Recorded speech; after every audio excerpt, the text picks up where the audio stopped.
বিনিয়োগকারী ভাই বোনরা খেতে না পেরে আত্মহত্যা করছে। রক্ত দিয়ে দয়া করে উপদেষ্টা বানিয়েছিলাম, তারা ৩৩ লক্ষ পরিবারের বিরুদ্ধে যুদ্ধ ঘোষণা করেছে। এজন্য এজন্য শেখ পরিবারকে দিল্লিতে পাঠানো হয় নাই, এজন্য আওয়ামী লীগকে আমরা গণভবনের জাদুঘরে পাঠাই নাই, এজন্য নতুন নতুন উপদেষ্টা বানানো হয় না। অন্তর্বর্তীকালীন সরকারকে বলছি, যেই রাশেদ মাকসুদের জায়গা হবার কথা ছিল জেলখানাতে, একের পর এক ব্যাংক লুট করে ব্যাংকগুলোকে তামা করে দিয়েছে। ৩৩ লক্ষ মানুষের অভিভাবকত্বের দায়িত্ব এই ডাকাতের হাতে আপনারা কিভাবে তুলে দিলেন? বিল্ডিং এর ভিতরে যেই সকল কমিশনাররা অবৈধভাবে লুটপাটের চেয়ারে বসে মার্কেটের ডাকাতি করবার চক্রান্ত করে যাচ্ছেন, দিন এবং মাসের পর মাস আপনারা অবিলম্বে পদত্যাগ করবেন। অর্থ উপদেষ্টাকে বলছি, নাচানাচি বন্ধ করেন। আপনাদেরকে আমরা যেভাবে দয়া করে চেয়ারে বসেছি, আবার দয়া উচ্চ করে চেয়ার থেকে নামায় দিতে পারবো। তিনি নাকি আপনাদের কোন কোন উপদেষ্টার শাশুড়ি লাগেন, বউ লাগেন, দেবরের জামাই লাগেন। গণঅভ্যুত্থানের রক্তে কোনো দেবর ভাবির সম্পর্ক চলবে না। পুঁজিবাজারে যারা বিনিয়োগকারী ভাই বোনরা আছেন, তাদের সাথে গণশুনানি করতে হবে। লুটপাট করে দাম বাড়ায় এবং কমায় সেই সকল ব্যক্তিদেরকে দিয়ে সংস্কারের নাটক আমাদেরকে দেখাবেন না।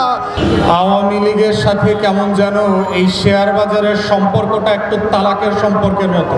আওয়ামী লীগ ৯৬ সালে যখন ক্ষমতায় আসলো, আমরা ৯৭-৯৮ সালে দেখলাম যে বাংলাদেশের ইতিহাসের সবচেয়ে ভয়ঙ্কর শেয়ার বাজার লুট এবং ধস নেমেছে। আচার আচরণ ওই তালাকের সম্পর্কের মতো করে ফ্যাসিবাজারে করোনার মতো করে ঢুকে গেল এবং বাংলাদেশের প্রত্যেকটা শেয়ার মার্কেটকে করোনা ভাইরাসের মতো আক্রান্ত করে দিল। যেভাবে বাংলাদেশকে তারা গত ১৬ বছরে করোনা ভাইরাসের মতো আক্রান্ত করে লুটে পুটে ছিন্নমূলের মতো করে ছেড়ে চলে গেছে, ঠিক একইভাবে এই ৩৩ লক্ষ পুঁজিবাজার বিনিয়োগকারী পরিবারকে রাস্তায় বসিয়ে দিয়ে বছরে বছরে $16 বিলিয়ন করে লুটপাট করে ইউরোপ আমেরিকাতে হাজার হাজার কোটি টাকা দামের সম্পত্তি, বাড়ি গাড়ি, টেনিস কোর্ট তৈরি করেছে। যখন আমার লক্ষ লক্ষ পুঁজিবাজারের বিনিয়োগকারী ভাই বোনরা খেতে না পেরে আত্মহত্যা করছে, দিনের পর দিন প্রতিবাদ করছে, মাসের পর মাস বিনিয়োগ ফিরে পাওয়ার জন্য, পলিসির জন্য আন্দোলন করছে, ঠিক সেই সময়টাতে আমরা দেখলাম অন্তর্বর্তীকালীন সরকার একদল বাটপার লুটেরাদেরকে বিভিন্ন ব্যাংক থেকে বসিয়ে প্রমাণ করেছে বাংলাদেশে যাদেরকে আমরা জুলাই আগস্টের গণঅভ্যুত্থানে রক্ত দিয়ে দয়া করে উপদেষ্টা বানিয়েছিলাম, তারা ৩৩ লক্ষ পরিবারের বিরুদ্ধে যুদ্ধ ঘোষণা করেছে। এজন্য শেখ পরিবারকে দিল্লিতে পাঠানো হয় নাই, এজন্য আওয়ামী লীগকে আমরা গণভবনের জাদুঘরে পাঠাই নাই, এজন্য নতুন নতুন উপদেষ্টা বানানো হয় নাই। তাই অন্তর্বর্তীকালীন সরকারকে বলছি, যেই রাশেদ মাকসুদের জায়গা হবার কথা ছিল জেলখানাতে, একের পর এক ব্যাংক লুট করে ব্যাংকগুলোকে তামা করে দিয়েছে। ৩৩ লক্ষ মানুষের অভিভাবকত্বের দায়িত্ব এই ডাকাতের হাতে আপনারা কিভাবে তুলে দিলেন? এই ডাকাত গণমানুষের সিদ্ধান্ত হতে পারে না। তাই আজকে বলছি, বিল্ডিং এর ভিতরে যেই সকল কমিশনাররা অবৈধভাবে লুটপাটের চেয়ারে বসে মার্কেটের ডাকাতি করবার চক্রান্ত করে যাচ্ছেন, দিন এবং মাসের পর মাস আপনারা অবিলম্বে পদত্যাগ করবেন। ভদ্রভাবে করে দুদকের আত্মসমর্পণ করবেন। লুটপাটকারীদেরকে পুনর্বাসন করার রাজনীতি বাংলাদেশে আর হতে দেওয়া যাবে না। বাংলাদেশে পুঁজিবাজারে বিনিয়োগকারীদের পক্ষ থেকে বারবার যে যৌক্তিক দাবিগুলো করা হয়েছে, আমরা দেখতে পাচ্ছি অর্থ উপদেষ্টা এবং অন্যান্য বাণিজ্য উপদেষ্টা থেকে শুরু করে এগুলোকে ছেলে খেলার মোয়ার মতো করে নাচনিপুরির মতো করে খেলছেন। অর্থ উপদেষ্টাকে বলছি, নাচানাচি বন্ধ করেন। আপনাদেরকে আমরা যেভাবে দয়া করে চেয়ারে বসেছি, আবার দয়া উচ্চ করে চেয়ার থেকে নামায় দিতে পারবো। অন্তর্বর্তীকালীন সরকারকে বলছি, যেটা বারবার করে বলেছি, ৩৩ লক্ষ পরিবার এবং বিনিয়োগকারীর পক্ষ থেকে আপনারা অবিলম্বে একটা স্বাধীন তদন্ত কমিশন করবেন। চোর ডাকাতদেরকে আত্মীয়তার সম্পর্কের ভিত্তিতে না, চুরির ভিত্তিতে জেলে পাঠাতে হবে, ডাকাতির ভিত্তিতে জেলে পাঠাতে হবে, দুদকের মামলার ভিত্তিতে জেলে পাঠাতে হবে।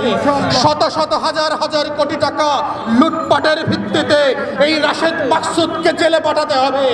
আমরা দেখলাম শুধু রাশেদ মাকসুদ না, এর আগের যে চেয়ারম্যান পুঁজিবাজারকে লুটপাট করে শেষ করে দিয়ে গেছে, যার লুটপাটের প্রপার্টির লেনদেনের বক্তব্য, সিঙ্গাপুরের টাকা পাচারের ঘটনা পৃথিবীর বিভিন্ন গণমাধ্যমে প্রকাশিত হয়েছে, তাকে এখন পর্যন্ত আপনারা গ্রেফতার করেন নাই।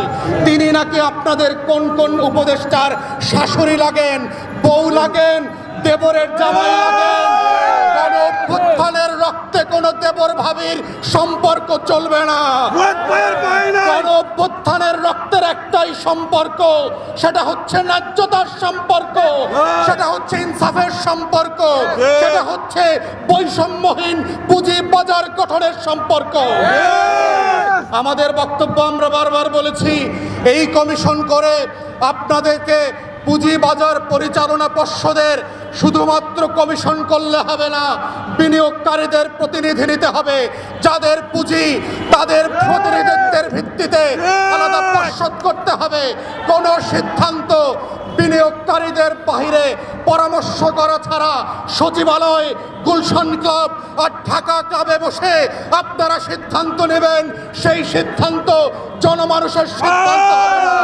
পুঁজিবাজারে যারা বিনিয়োগকারী ভাই বোনরা আছেন, তাদের সাথে গণশুনানি করতে হবে। এই কমিশনকে পদচ্যুত করে নতুন যে কমিশন প্রস্তাব করবেন, সেই কমিশনের সদস্যদের ব্যাপারে এই পুঁজিবাজারের বিনিয়োগকারীদের পরামর্শ নিতে হবে। তাদের আস্থা আছে কিনা, সেই সকল ব্যক্তির ব্যাপারে ঢাকা স্টক এক্সচেঞ্জ, আইসিবির যাদের ব্যাপারে পুঁজিবাজারে বিনিয়োগকারীদের আস্থা নাই, এমন কোনো ব্যক্তিদেরকে আমরা এই সকল চেয়ারে দেখতে চাই না।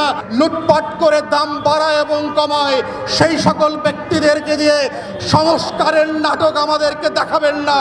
ওই সংস্কারের নাটক আমরা মানি না। অতএব যে টাস্কফোর্স করা হয়েছে, ফোকাস গ্রুপ করা হয়েছে, ইতিমধ্যে আমরা দেখেছি পুঁজিবাজারের বিনিয়োগকারীরা এই ফোকাস গ্রুপের ব্যক্তিদের ব্যাপারে তাদের ক্রেডিবিলিটি এবং সততা নিয়ে প্রশ্ন তুলেছে। এমন লোকদেরকে কোনোভাবেই আমরা এই টাস্কফোর্সে আর ফোকাস গ্রুপে দেখতে চাই না। আমরা নতুন আস্থাবান সদস্য চাই, যাদের ভিত্তিতে, যাদের পরামর্শে, যাদেরকে পদস্থ করলে পরে পুঁজিবাজারে লক্ষ লক্ষ বিনিয়োগকারীরা আবার ঘুরে দাঁড়াবে, আবার এখানে প্রফিট করতে পারবে। জীবনের শারীরিক মানসিক বঞ্চনা থেকে তারা রেহাই পাবে।